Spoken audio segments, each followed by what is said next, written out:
Hi, everyone. I'm Reva Judas, the founder and director of Nechama Comfort, and I'm very excited for you to meet a client, a friend, someone that's going to share her journey, which she's actually in the process of.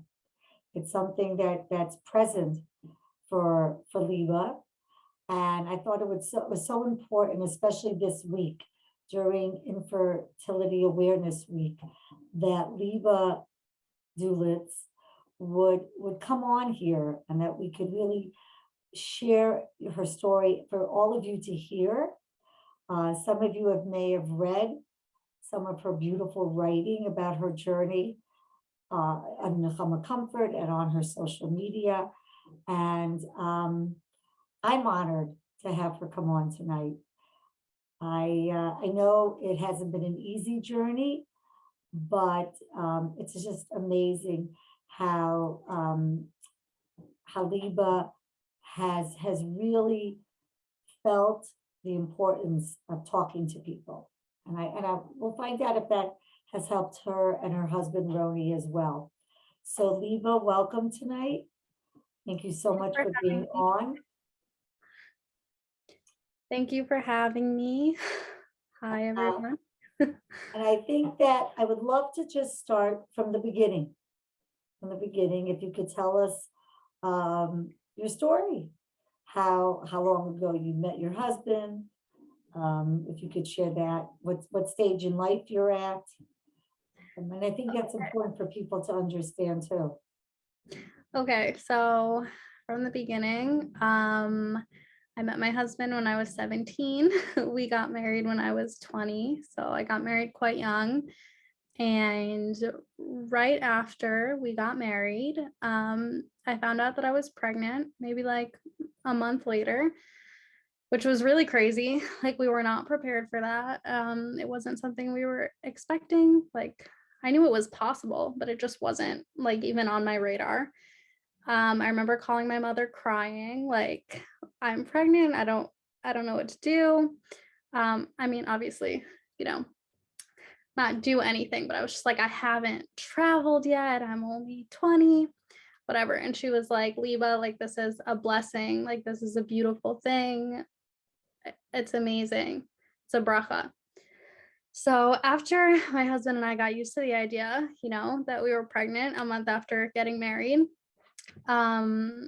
we were so excited, and thank God everything looked good at all of my appointments and things were going great. I had, thank God, a very easy pregnancy. And at my anatomy scan, which was at about 22 weeks, I had it a little late. The ultrasound tech was being like a little quiet the whole time. And I was getting nervous just because I'm a little bit of a nervous personality. So I was nervous in general. And then she told me, the doctor wants to speak to you. So Those words. that, yeah, that was like, okay, something's wrong. What's wrong? I was like trying to keep my cool. The doctor comes in, he goes, can you like come speak to me in my office? I'm like, oh, okay, sure. Were you So alone or was your husband with you? I was alone. I was alone for every single appointment because of COVID. My husband never came with me, never saw ultrasounds, never saw anything. I went into the doctor's office and he told me that my baby's head was measuring much too large. So he called it ventriculomegaly. And he showed me, like, in a book, the definition of it and what it meant. And all I saw was that the measurement that my baby had was categorized as severe. There was like, mild, like medium or whatever, and then severe. And so I was just asking him, like, what does this mean? What can we expect? And he basically told me that we don't no, because it could be like an input problem that like too much fluid is coming into the brain. It could be an output problem that there's like a blockage, which is causing fluid not to be able to drain. And like there could be so many different outcomes and we're just not really sure. So you have to go for further testing and go for an MRI, and then we'll be able to get a better idea of what's happening. And I could give you like more of a what to expect. So um and immediately I was switched to high risk doctors, and I the next week I went to the hospital, and at this point I was like 23 weeks and a few days pregnant, and I went in. I had a full day of appointments. I had like an ultrasound, an echocardiogram, an MRI. I was literally in the hospital myself. They didn't let my husband come from 8 a.m. to like 6 p.m. And they were going to discuss the results with me at the end of the day. So I was just like saying to him, like freaking out, trying to like remain calm. And at the end of the day, I sat down in the room with a few doctors. I had my husband on speakerphone. He couldn't be in there even for that meeting. There's like literally a team of doctors, like 4 or 5 of them. And this doctor sits down next to me and she draws a picture of a brain and all the parts of a brain that are supposed to be there. And she tells me, this is what a brain is supposed to look like. Your baby doesn't have this part of the brain.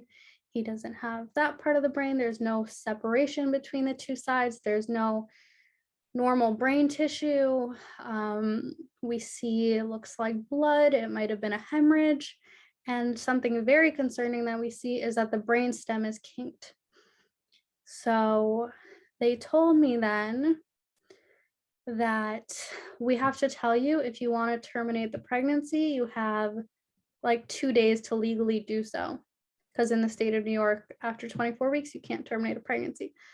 So I literally replied to the doctor immediately saying, that's not an option for me.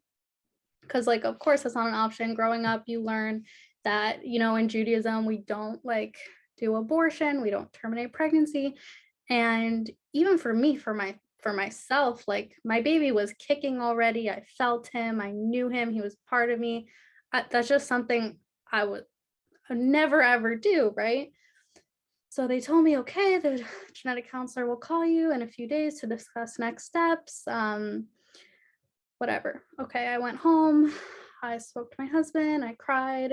And I said to my husband, actually, on the way home, I remember saying to him, what kind of monster would terminate their pregnancy at this stage? Like, I can't even believe somebody would do that. Even if, like, halakhically it was okay. Like, how could somebody do that? It just doesn't make sense. And we also discussed, like, I remember discussing with him, even halakhically, there's not even a question because I'm not like, there's no risk for me involved and I'm so far along and whatever, like it's not even a thing. So great. My husband and I honestly, like, I kind of at that point came to terms with the fact that I'm gonna have a child with severe special needs, which was going to be difficult, but it's not like I had no exposure to it. My husband and I met in HASC. We had both worked in HASC for 4 years. I had worked in OHEL. Like this wasn't completely foreign to me. Okay, so my child will have a breathing tube and a feeding tube and not be able to do anything, and that's fine. Like that's, I guess, what God wants for me. And it's okay. And I'm, you know, not going to be in college anymore, and I'm not going to have a career, and I'm just going to take care of my baby. And you know, and of course, and I'll do it because I love my baby. I love my son already. So that's what was my thought process. And then the next day, I think somebody told my husband, like a family member told him, you have to ask a Rav what to do. And he told me that, and I was like upset. I was like, what do you mean? Like, there's nothing to ask. Like, we're not asking a Rav. What are we asking? They're not going to sit, like, no, I don't want to. Right. And after like some convincing, and, you know, my mother even told me, she was like, just call a Rav just to like make him happy, make his family happy, you know, like they're not going to say that like you could terminate. So who cares? Like, you know, it's fine. So we called like a gadol in Israel.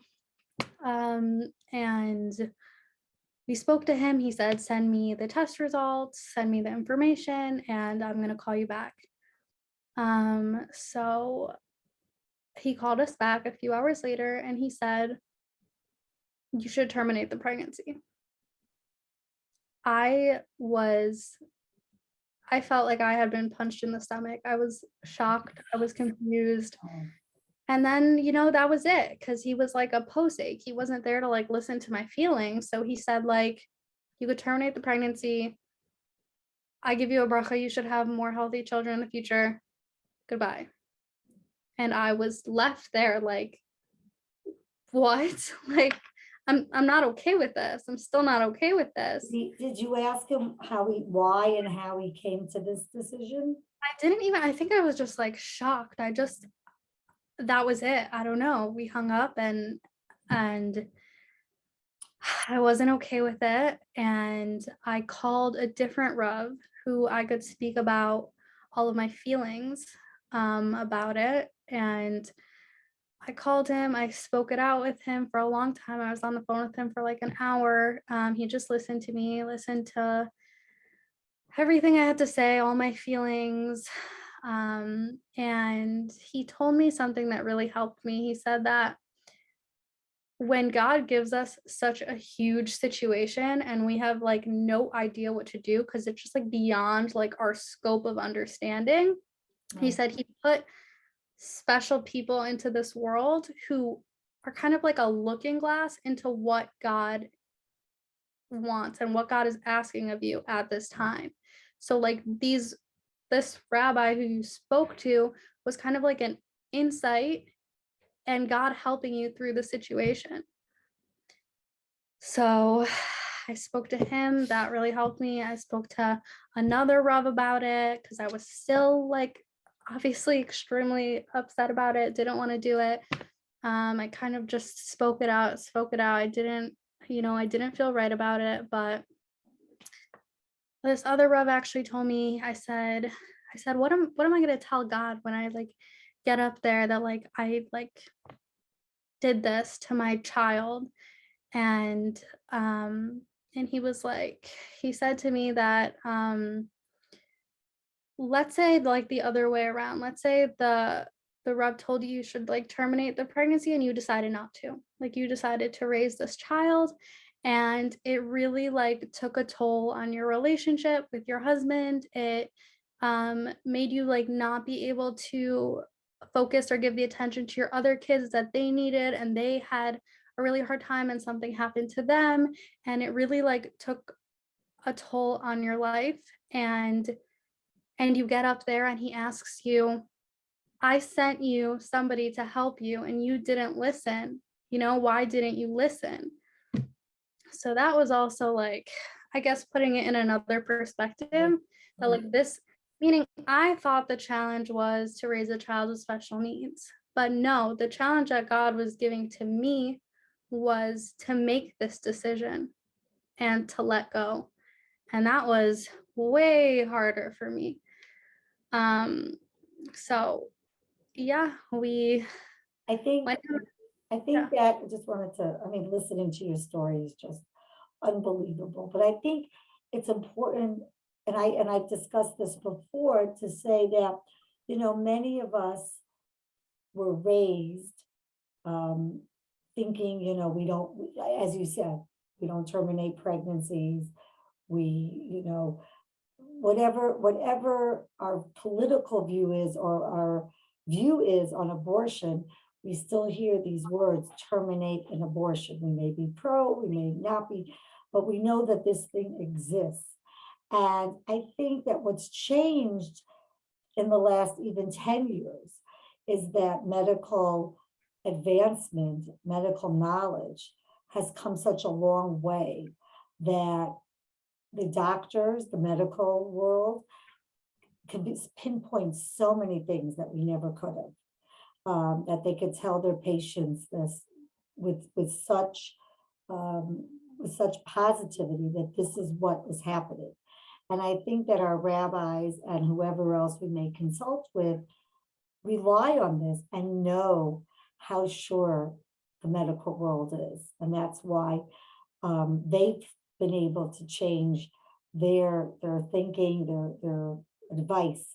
But it's still hard for people like us who we lived in a different world. We learned different things. We were raised in a different way. And I think that's the emotional component that we're all going through. But how you've described the ways that these rabbis have given you your thought process, which is I think has been helpful, and has it been helpful? That's what I'm asking you to share. Yeah, it definitely helped me through the things that they were able to say and like the different perspectives that they were able to give me on it.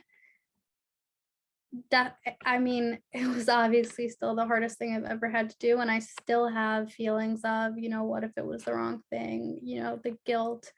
And but I just remind myself that like I did this for my son. I didn't do this for me. I did this for him Right. because so that he wouldn't have to be in pain. Um, but one thing I forgot to say actually was the like one last thing we were gonna do was speak to like the pediatric neurologist who looked over everything, just to kind of meet with him and have him discuss the results and just have his take on it. We had already heard from the other doctors that the baby will have no quality of life and all that. And I just wanted to speak to this one last person just to like be sure.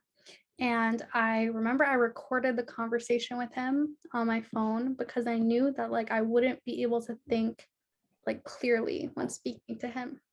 So, because like anything, that he said that would even be like any small piece of hope I could grab onto is what I would grab onto. So I recorded the conversation. He said the same thing that all the doctors said. And I basically sent the conversation to my husband, and I had spoken to him. I sent the recording to my mother and I said, can you please tell me like what are you hearing in this conversation? Like what is the doctor saying? Because I I can't hear it like objectively. And my mother said the last thing which made my decision. She said, Liba, it sounds like your baby's going to be in a lot of pain. And for me, that was what was unacceptable. I was okay, I'll deal with my pain. I'll get through it, but I don't want that for my son. So we made that decision. The next day we went in and we said goodbye. And again, hardest day of my life for sure. And I think it will continue to be the hardest day of my life.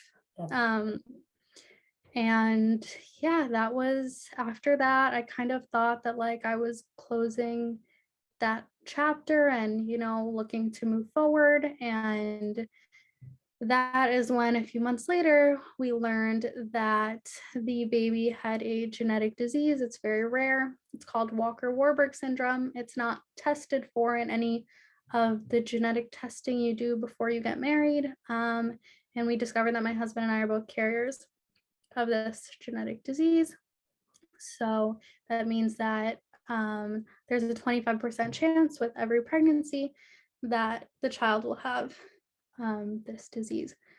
So that's where we're at now is I just want to stop you for a minute, just to really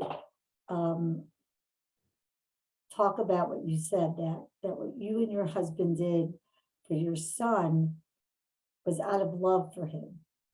And I think that's so important that people need to hear that it's, when we speak to the families who have to make these decisions, that's really what it is. You are doing your first act of motherhood, of fatherhood, and that, as difficult as this is, and you're right, it will always have a place in your heart that it was so difficult, but you did what you did, which was best for your son.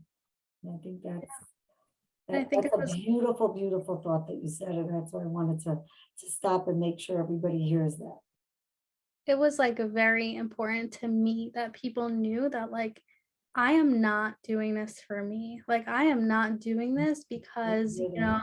it'll be easier for me. My life, can go on and I can go have my career or whatever. This was like not, no, this is not what I want. I want to have this baby, but I'm doing this for him so that he never has to know pain. And yeah. Beautiful. That's absolutely beautiful and special. So you can continue now where you're at. How long did it take to get the testing results? I think like 3 months, 2, 3 months Mm, maybe. They first did some tests which showed that like nothing had been wrong. So they said they were going to do further testing. And then that's when they found that. So it really became like, I remember my mother-in-law, she gave me on Mother's Day, before I knew about this genetic diagnosis, that said, every woman's journey to motherhood is different. And at the time, I thought it was beautiful. But now, even more so, when it has been more of a journey, it wasn't just like one incidence. right, It's extremely meaningful. And I think that it's so true. Like, people think that for some people who are lucky, it's not such a journey, but for many people, it is a journey. And every person's journey is very different and has, you know, even you could have a similar story, but it's going to be different. You're going to have your own experiences and your own, takes on it, and the support system you have, anything. It's different, and so it's been a journey. So finding that out and realizing like I'm not putting this behind me. This is kind of coming forward with me, like learning that this is going to be a part of my life going forward was very difficult to accept. Um, but yeah, um, moving forward, we decided to do IVF. And that's also not just like so simple. People say just do IVF, it's right, fine. right. And that's not the case. IVF is not always successful. Actually, I think more times than not, probably. I mean, I don't know like numbers, it's not. And it's like a very emotional roller coaster, ups and downs. And Can you elaborate a little bit what you mean by a roller coaster? Because people, I think, I just saw on the news that it's the 40th birthday of the first, what we used to call test tube baby. Um, and she was interviewed, and it's just hard to believe. I mean, I remember when that happened. And so much has changed. I mean, even when, being involved in this community, how many more over the last years, not so long ago, it's become so common. And they used to make you wait till you were trying for a year, and now it's much sooner. But then on the flip side, people think, okay, but a lot of times that's what they'll tell me. Well, why can't you just tell your clients, your families, okay, do IVF? Because it's so normal now. It's not the test tube baby of 40 years ago. But that's what I want people to understand, that it's not so simple, both physically and emotionally. yeah, it's not. I mean, first of all, even before the whole process, it's just, the emotional part of like kind of feeling like, first of all, your body as a woman is not able to do what it's supposed to do naturally on its own. Um, that's difficult. And for me, it was difficult that like, the natural way to like conceive a baby is, to me, I mean, I'm just like a spiritual person, but it's like spiritual and like beautiful that like, you That's and a your good husband thought. can create a child, and it's a natural process. And to have that kind of like, like made in a lab, I guess, test tube baby or whatever, that was difficult for me a little bit to like accept that that's how it's going to be. But after that, even like at every step of IVF, the numbers become less and less. So your chances as you go through the process, for some people look like worse and worse. And so that's very difficult. Um, because, and for, I did one IVF cycle and it failed. And it was very disheartening because going into the doctor originally, they had told me, because of your age, you're so young, I'm 22. So, because I'm so young and because it's like a genetic issue, it's not like a fertility issue, quote unquote, I should have like so many embryos. I should have my whole family of embryos in the freezer after this one cycle. She told me 95% chance, I'm sure it's gonna be great. Like, don't even worry about it. So I went in with that mindset, like, okay, I'm not even Right. worried about it. Great. Like, I have to do this and it's frustrating, and not to mention like financially, thank God Bone Olam has been incredible to help us financially. But all that aside, like, okay, physically I have to do this, whatever, emotionally, it's frustrating. But if this means that I'm gonna have my family, then okay, like this is what I'll do. But it was not not quite so great. And with every appointment that I went to, it was kind of bad news. And that was kind of the theme, I think, for some people going through infertility, is like you feel like you can't catch a break. It's like, it's never good news. It's always just bad news. And you think like, okay, I can't take any more bad news. It can't get worse. Like it can only go up from here. And then like it Right. doesn't. Right. um That's one of, we say that makes, one of the reasons that it's a unique loss. It's the loss of hopes and dreams, because you, at first you think, like you said, spiritually, this is a beautiful thing, how we have children. You were blessed to find your spouse when you were young, and then you get married, and then you were surprised, but then okay, and then it's just, and then all of a sudden, like you said, you're told the news, and you're told the news, and it's so unexpected. So I want to really thank you again for sharing your story, um, this journey, which began when you first, met your husband at 17, got married young, and now it's been a year. It's been a year. That's all I could say. Sometimes there's no words. Um, so unfortunately, you're coming on to share what you're going through and how do you feel. So one of the questions I have, and I think people are probably, who are going through this, share this feeling, or just to give awareness and to teach people. There are similarities and there are differences, dealing with a loss of a baby, and you've had to make difficult decisions, and you've had to grieve and to continue to grieve, and people going through infertility or fertility treatments to be able to have that baby. You've had, right? So you've had to, I think you mentioned, spiritually, emotionally, intellectually wrap around yourself that, you grew up, what did you say, that spiritually, you know how a baby comes, love of two people, and this is what you were talking, and now you have to say, okay, but we want to have children, and we want to have children together and raise them together. But now it's sort of a different story for you. So if you could share with us, how you feel about that, what your take is on that, so people can get a better understanding. yeah, I think so.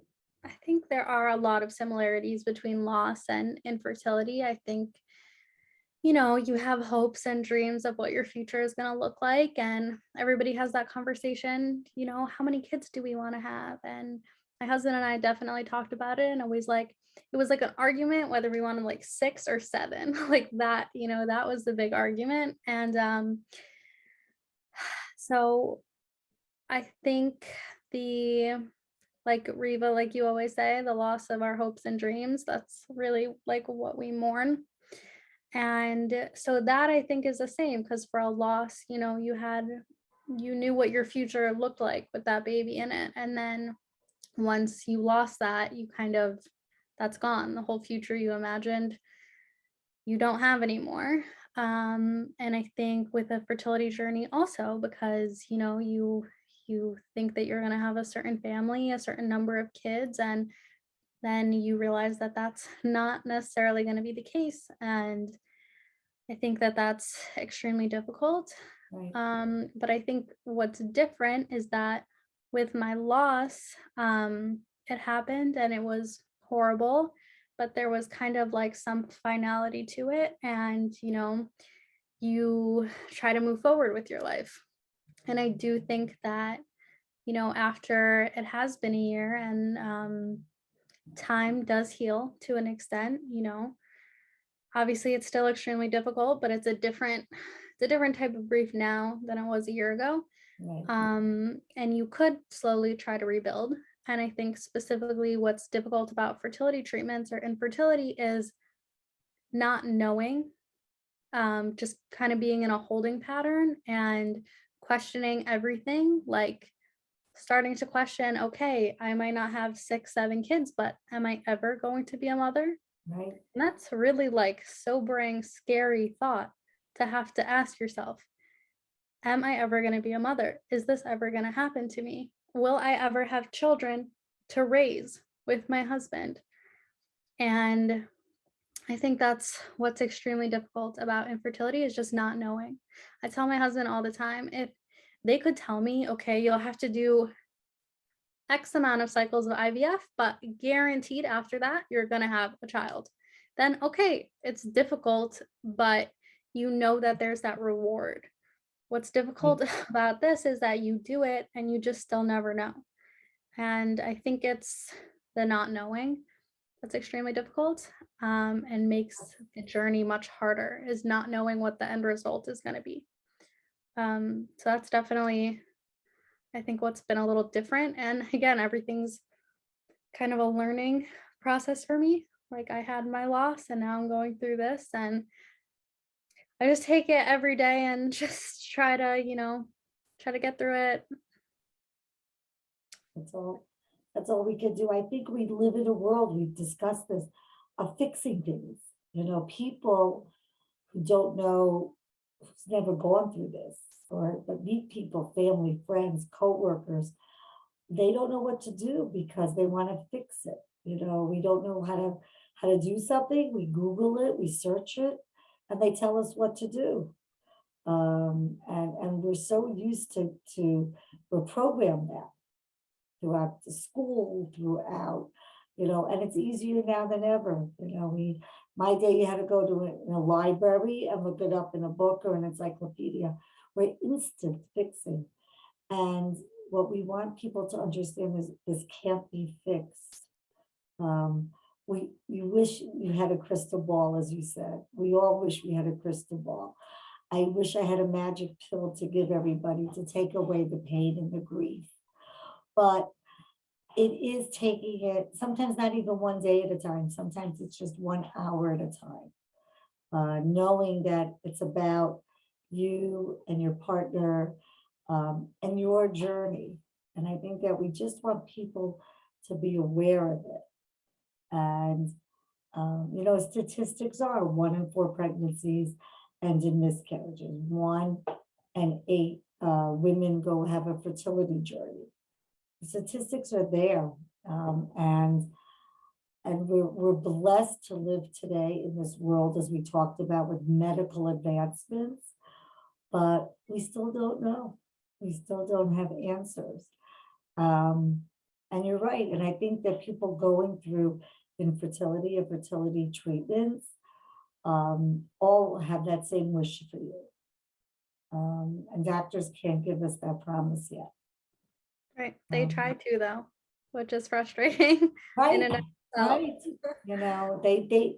I think the medical community needs to be aware too. Um, Simply, think before you speak. Nothing's guaranteed till it happens. Mhm. And I think that, it's amazing that you have that strength. And I think because you have the support to go through this, this journey. Yeah, but I do think it's also very important that I always talk about, is that, like you said, having support. And I think that part of having support is seeking out the support that you need and really communicating what it is that you need, because people just don't know. People don't know what to say. People don't know how to act. People won't say anything. They just won't bring it up. And if you need them to talk, if you want to talk about it, if you need them to acknowledge it, then you need to speak up for yourself and you need to advocate for yourself. And I know sometimes it's not comfortable because you want people to just do it. You don't want to have to go out of your way to tell people what you need when you're the one in pain and you're the one grieving. But at the end of the day, people want to be there for you. They just really don't know how. And you're the only one who knows what you're feeling and what you're needing. So I think it's so important that you speak up for yourself. Mhm, exactly. You have to be, you said that word advocate. You have to be your own advocate and you have to be true to your feelings. Yeah. And, our advice at the Home of Comfort is if you don't know what to say that. Say to Yeah. the couple, there are no words. I'm thinking of you, Yeah. wishing you what you want. Yeah. And just, Um, I'm here for you. that's That's it. so That's powerful. it. And Yeah. sometimes it's just saying that word, I'm here for you, and being silent.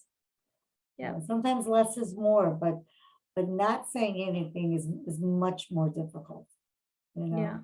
know. And I think that people need to know, as we had said before too, that um, everybody's story is individual, everybody's journey is individual, and they share, all the families who are going through this share that it's a loss of hopes and dreams. And that's the goal of Nechama Comfort too, that nobody should ever feel alone. And that's why we offer, the support and the tools um, that we can. And that for people, like you, Liba, who have come on to share your journey. And it is a true uh, difficult journey. And I want to know if you have any other information or comfort or words that you could share with people watching this today. Um, hmm,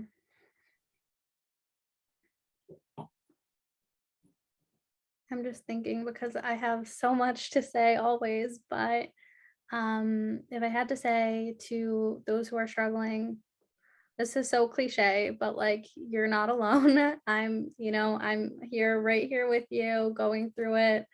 And it's not easy. And I think most of all that like we see you, we're right there with you. Um, there are people who understand, although while you're going through it, it feels like nobody understands. There are people who understand, and there are people who care about you. And you just need to put one foot forward every day or every hour. Just try your Right. best and know that it's okay to cry. It's okay to be angry. It's okay to be sad. And try to channel that if you can, try to get a healthy release of that anger, sadness. I took up kickboxing, running, music, whatever it is, baking. I definitely stress bake. Whatever it is that you can do to, you know, and if it means sometimes you showing up for yourself is laying in your bed and crying for 2 hours, then that's important too. Like just like I said, be your own advocate. You know what you need, and whatever you need and whatever you're feeling is okay. Even when other people try to make you feel bad for still being sad or grieving or being angry, or people will try to tell you how you should be feeling at this point, and just don't listen to them. Like feel how you let the emotion that you're feeling right now at this time, just let it have space. And that's all. And Amazing, amazing. And Liba, you've used writing and sharing and speaking and talking and even keep coming on today to help you to get through this. Yeah. I want to thank you so much for joining our comfort conversation today. And I know there'll be more conversations between us in the future. So definitely look out for those and Liba's writings and that she really shares so beautifully. And again, as Liba said, uh, we're here for you. We're here for you in this community. Both the couple that are going through this struggle, the individuals going through this struggle, and their family and friends and communities. So thank you all for joining. And for more information, you could look up on the Nechama Comfort website. Thank Have you a so much for comforting. having me, Reba. It's always, for me, it's very therapeutic to talk. So thanks for letting me just talk Thank and you. Judy. share always. Thank you. You bring a lot of comfort to people. Thank And you. and you should be comforted too. Amen. Thank you. Be well.